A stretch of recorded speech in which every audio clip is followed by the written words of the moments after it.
नमस्कार, मैं हूँ भाविनी कोमल कच्छ गुजरात से और आज हम पढ़ेंगे स्टैंडर्ड 10th में जो आपका साइंस का चैप्टर नंबर 1 है उसका क्लास 5 होगा आज। ठीक है, हम आज पढ़ेंगे कि रासायनिक अभिक्रिया के प्रकार कौन कौन से होते हैं। प्रकार को देखें उससे पहले हम देखते हैं कि रासायनिक अभिक्रिया के दौरान एक्चुअली होता क्या है। देखिए, जब भी किसी पदार्थ के साथ कोई प्रक्रिया होती है तो ऐसा नहीं होता कि जो कोई एक तत्व है उसके परमाणुओं के अलावा किसी और तत्व के परमाणु उसके साथ जुड़ जाए। ऐसा होता नहीं है। हमने जो भी अभिकारक लिए होंगे दो, उन दोनों के बीच में ही केवल रासायनिक अभिक्रिया होगी और ना ही ऐसा होता है कि जो हमारे परमाणु है वो बाहर से कहीं आ जाए।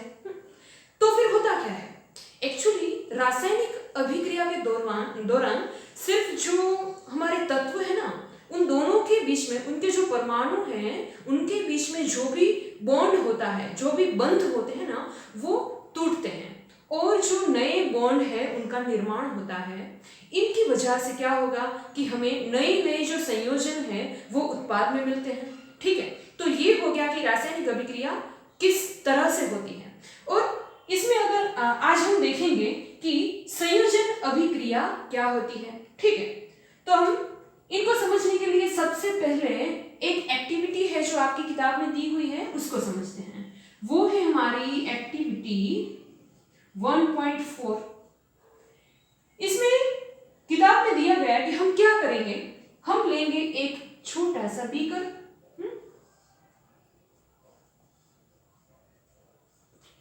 इस बीकर में मैंने क्या लिया है, मान लो कि मैंने लिया है यहाँ पे कैल्शियम ऑक्साइड, मतलब कि इसको और कौन से नाम से जानते हैं आपको पता है, बिना बुझा हुआ चूना। क्या है ये, बिना बुझा हुआ चूना, जिसे हम रासायनिक नाम से कैल्शियम ऑक्साइड के नाम से जानते हैं। ठीक है, इसके अंदर मैं क्या करूंगी, पानी को ऐड करूंगी, मतलब कि हमारा जो H2O है वो हम इसमें डालेंगे। अब क्या होगा, आपको पता है कि जब दो पदार्थों को हम मिलाते हैं तो उसके बीच में कुछ रासायनिक अभिक्रिया होती है, मतलब कि हमारा जो कैल्शियम ऑक्साइड है और जो H2O है इन दोनों के बीच में भी रासायनिक अभिक्रिया होगी। अब क्या बनेगा उसको हम इक्वेशन के रूप में लिखेंगे तो ज्यादा समझ में आएगा। देखिए, हमने लिया था कैल्शियम ऑक्साइड, उसके अंदर हमने ऐड किया हमारा जल, मतलब कि H2O। इन दोनों के बीच में हुआ केमिकल रिएक्शन और मुझे मिल रहा है Ca ब्रैकेट के अंदर OH ब्रैकेट के बाहर 2, मतलब कि कैल्शियम हाइड्रोक्साइड का निर्माण हुआ इन दोनों के बीच में रासायनिक अभिक्रिया होने के कारण। ये बना हमारा कैल्शियम हाइड्रोक्साइड। ठीक है, अब इसको अन्य एक नाम से भी जाना जाता है, ये है हमारा बुझा हुआ चूना। क्या है, बुझा हुआ चूना। ठीक है, हमने यहाँ पे क्या किया, अभिक्रिया करवाई कैल्शियम ऑक्साइड की पानी के साथ। अब हम समझते हैं कि भाई संयोजन अभिक्रिया क्या है। देखिए, हमने लिया अभिकारक कितना, दो, एक हो गया कैल्शियम ऑक्साइड और दूसरा हुआ हमारा H2O। मुझको उत्पाद कितने मिले, केवल एक ही, मतलब कि अगर अभिकारक हो दो या दो से ज्यादा और इन दोनों के बीच में रासायनिक अभिक्रिया होके मुझे उत्पाद, मतलब कि जो प्रोडक्ट है वो केवल एक ही मिले, केवल एक ही प्रोडक्ट मिले, तो इस अभिक्रिया को हम कहेंगे कि भाई ये संयोजन अभिक्रिया है। समझ गए, तो ये हो गई हमारी संयोजन अभिक्रिया। अब देखिए, जब हमने पानी डाला कैल्शियम ऑक्साइड के अंदर तो ये जो बीकर है ना उसका टेम्परेचर बढ़ गया। इसका मतलब क्या कि जब पानी की रिएक्शन हुई कैल्शियम ऑक्साइड के साथ तो उष्मा उत्पन्न हुई। मतलब कि जो संयोजन अभिक्रिया है वो उष्मा को उत्पन्न कर रही है, मतलब कि इनको हम उष्मा क्षेपक अभिक्रिया कह सकते हैं। अब ये क्या होता है वो हम बाद में सीखते हैं, पहले हमारी जो एक्टिविटी है उस पे आ जाते हैं। हमने बनाया क्या, कैल्शियम हाइड्रोक्साइड। अब हम देखते हैं कि भाई ये जो कैल्शियम हाइड्रोक्साइड है इसको हम कहाँ पे यूज करते हैं? देखिए साइंस जो है वो डेली लाइफ के साथ जुड़ा हुआ है। ओके, जो कैल्शियम हाइड्रोक्साइड है ना उसको हम जो व्हाइट वॉशिंग होता है, व्हाइट वॉशिंग, उसमें यूज करते हैं। मतलब कि आपके घर की दीवारों को आपको चमकाना है तो आप क्या करेंगे, दीवारों पे जो कैल्शियम हाइड्रोक्साइड है उसको लगाएंगे।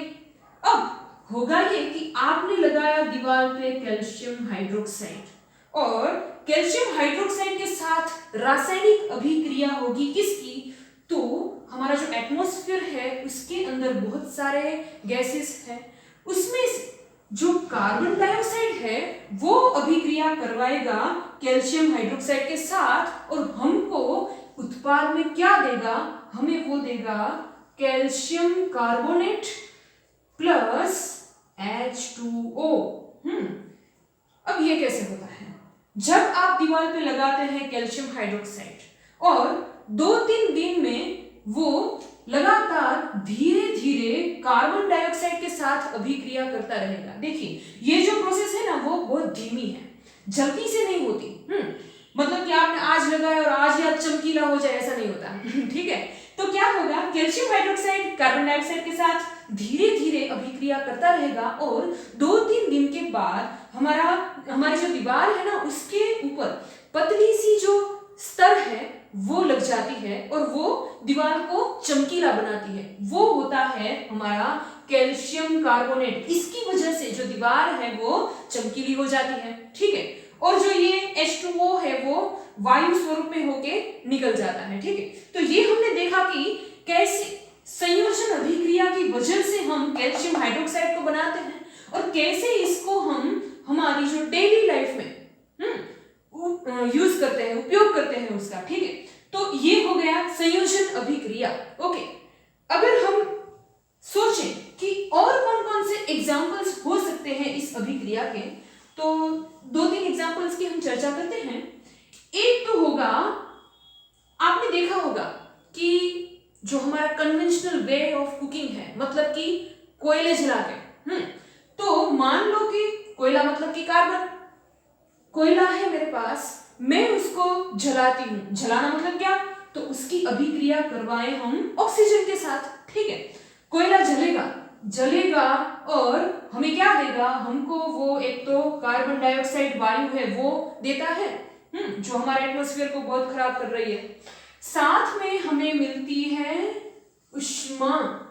ठीक है, उष्मा मिल रही है। इसका मतलब क्या कि कोयले को जलाने की वजह से जो उष्मा मिली वो खुराक को पकाने में हम उपयोग कर सकते हैं। ठीक है, मतलब कि ये भी एक संयोजन अभिक्रिया है। देखिए 2 हो गए हमारे अभिकारक और जो उत्पाद है वो केवल एक ही मिल रहा है, और ये तो भाई उष्मा है, जो हमारी एक्टिविटी 1.4 थी उसमें भी हमें मिल रही थी। ठीक है, मतलब कि ये जो कोयला जल रहा है वो एग्जाम्पल हो गया हमारा संयोजन अभिक्रिया का। ठीक है, और एक एग्जाम्पल हम देखें तो अगर H2 वायु है हमारे पास, मतलब कि हाइड्रोजन वायु, और O2 मतलब कि ऑक्सीजन है, इन दोनों के बीच में रासायनिक अभिक्रिया होगी और हमें क्या मिलेगा, हमको मिलता है जल, मतलब कि हमारा पानी। तो पानी का बनना ये भी संयोजन अभिक्रिया है। ठीक है, तो मुझे लगता है कि संयोजन अभिक्रिया को समझने के लिए इतना इनफ है। तो आज हम यहाँ पे रखते हैं कि संयोजन अभिक्रिया क्या होती है ये आप समझ गए। अगले वीडियो में हम देखेंगे कि जो ऊष्माक्षेपक अभिक्रिया के बारे में मैंने आपसे बात की वो क्या होता है। ठीक है, थैंक्स फॉर वॉचिंग।